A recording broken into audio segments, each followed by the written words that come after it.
Hey guys! Alright, we're here to check out the latest from Evergrey, Forever Outsider. And before we click play to check out this song in this video, for those of you that are not aware, Dark River Festival is going to feature Evergrey as one of the headliners. I think it's on the first day of the festival. And now you can look at the screen, somewhere around here. There's the poster of the festival, so you can see some of the bands like Moonspell. Moonspell is the second headliner of the festival, and there's great bands playing there like Fintroll, Swallow the Sun, Mors Principum Est, Damnation Plan. We've kind of great bands. We've left our mark. Migraine, yeah. Wow, there's great. Vorna is playing there. A lot of good bands. A lot of. Last year the festival was stacked. This year I think they upped to a. They moved into a whole new level. Ever since we went to the festival, they've just been getting better and better. Maybe we were the igniter. Maybe we were the gasoline that lit their fire. Wow, that was poetic. So anyways, you guys can look at the poster that was on the screen, and you can see the names of the bands. I mean, the fact that they're going to have Evergrey as the headliner on day one, Moonspell the headliner on day two, and just, I mean, incredible. And then when you go down the list, and there's still more bands that they're still going to announce between now and the time of the festival. So there's still more stuff to come. But based on the names that they just announced already, 2021 Dark River Festival is going to be off the hook. It's going to be the schnizzle. It's going to be the shiznit. It's going to be the shiznit. Now, there's a 50-50 chance that we might be there, depending on how the vaccine rollout happens. I really want to be there because I love all these bands, and I definitely want to be there because right after Dark River, we could hop on a plane and go somewhere else for another festival. We can do a mini tour of Europe and hit a few festivals. But I definitely want to come back to Dark River. We had such a great time in 2019. I want to come back, and this lineup this year, my paisanos of Moonspell are headlining. Come on. I need to be there in the front row singing Alma Mater. Come on. That's a support. With a lighter, something. Yeah. Like, I'm so excited about Dark River Festival. By the way, we're going to be providing updates on the bands, on what's happening with Dark River Festival between now and the festival date, because we are one of the festival's media partners. You can also see our logo on the poster. We're getting places. Yeah, we're going places. We're going places. We're reaching the big time. Yeah. All right. I think it was because I called them the Tuskav Kotka. I think that's what sold them on us. Yeah. They were not 100% sure. I don't know if we want those Canadian guys back, but then the moment that I said the Vaken of Finland, the Tuskav Kotka, they were like, okay, we need to have these guys. These guys are the Flavor Flav. Yeah, they were like, these guys are the Flavor Flav to our Public Enemy. Like we need to have these guys around us. They're the hype guys. Yeah. We can put them on a cage hanging from the ceiling during the festival for people to take pictures and for us to dance with G-strings and shit. I think then the festival, the next year would have been cancelled. Yeah. The next year would have been cancelled. All right, you ready for some Evergrey Forever Outsider? Yeah. All right, let's do this.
New album, February 26, 2020 on AFM Records.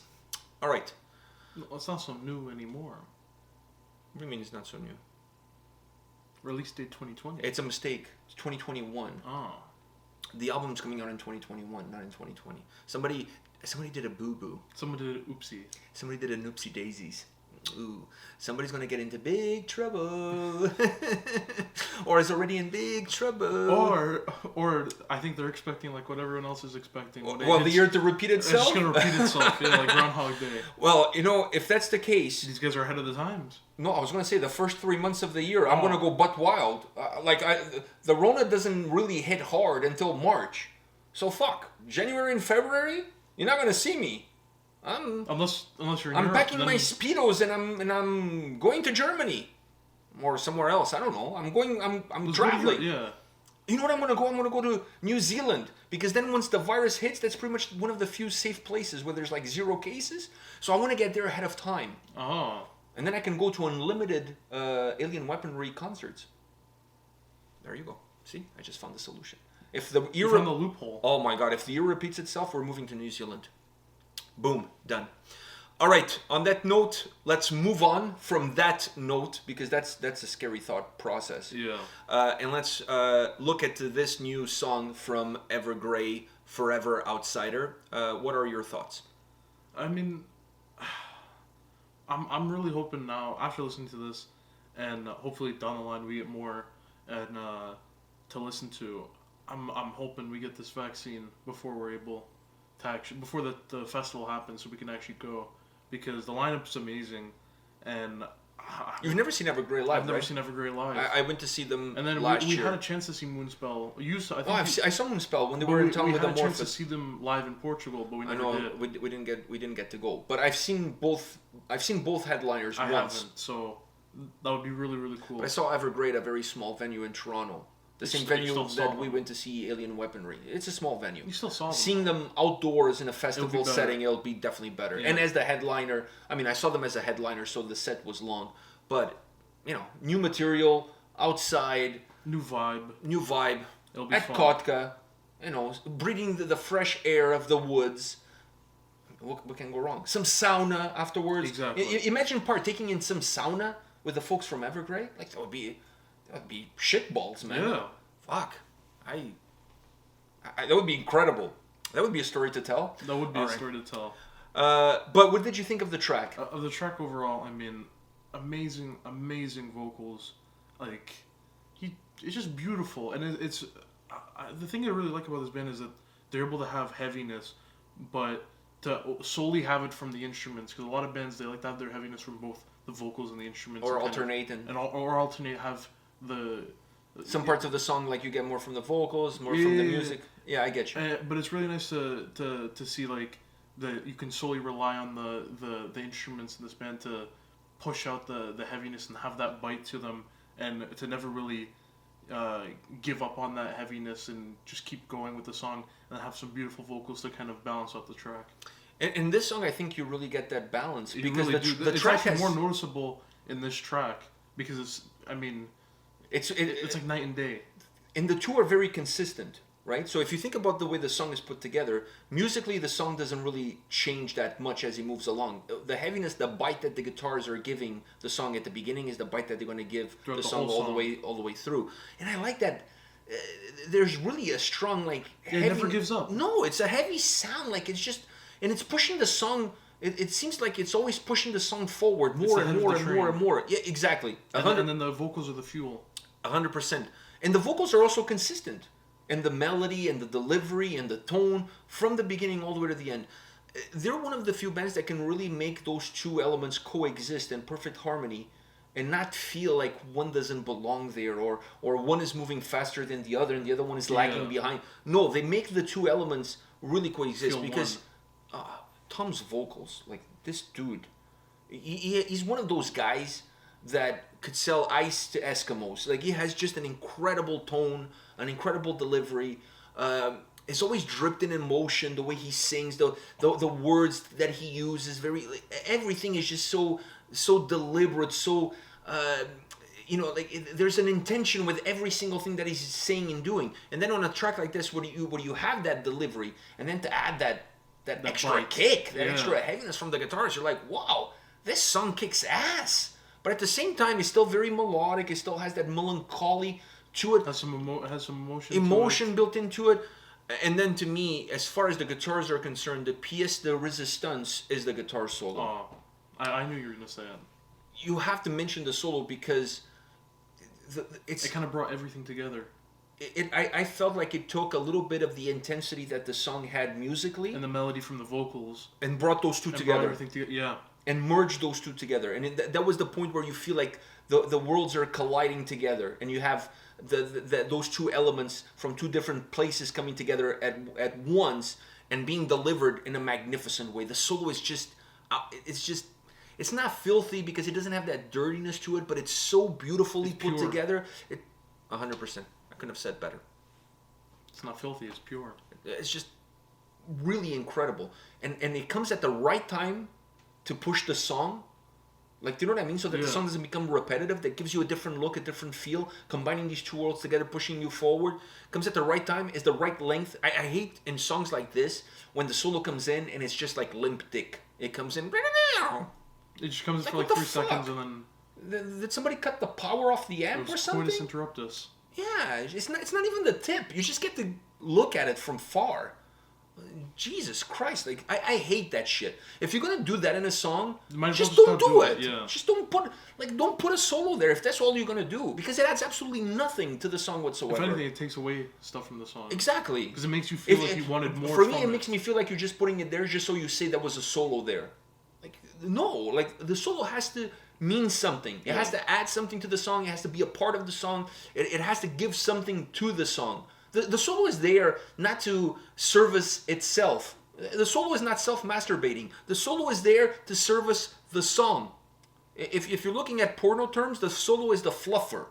And when the solo doesn't fluff, what's the point? What's the point? And in this song, it definitely fluffed the song. It brought, like you said, the melody from the vocals with the bite that the guitars had, brought those two together. Boom. Done. Love it. Never thought I would talk about porno in an Evergrey video. Yeah, no, but I never thought that day would come. Well, the day is here now. Yeah. It's 2021. You know what can I say? God knows what's around the corner. All right. So on that note, guys, don't forget, check out Dark River Festival. I don't know when the tickets are going on sale, but I'm sure perhaps I think they're on sale already. If they're not, just hit them up. Buy the tickets.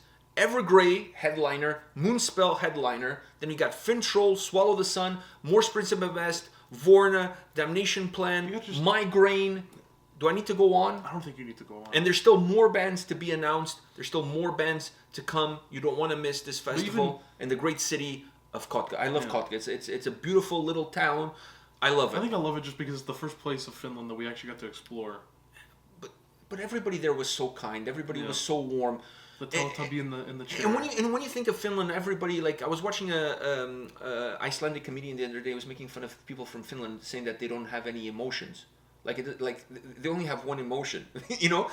And that's not the experience that necessarily we've had. So I understand where they're coming from, but I also understand that it's a stereotype, right? And the people of Kotka, if there's one thing that the people of Kotka are, is warm. They have a heart, they're warm people, they're welcoming to a bunch of foreigners like the two of us. They made us feel at home. I felt at home in Kotka. All right, guys. Go check the festival out. Buy tickets. Great lineup. Still more bands to be added. And we'll be at the next video. See you guys. See ya.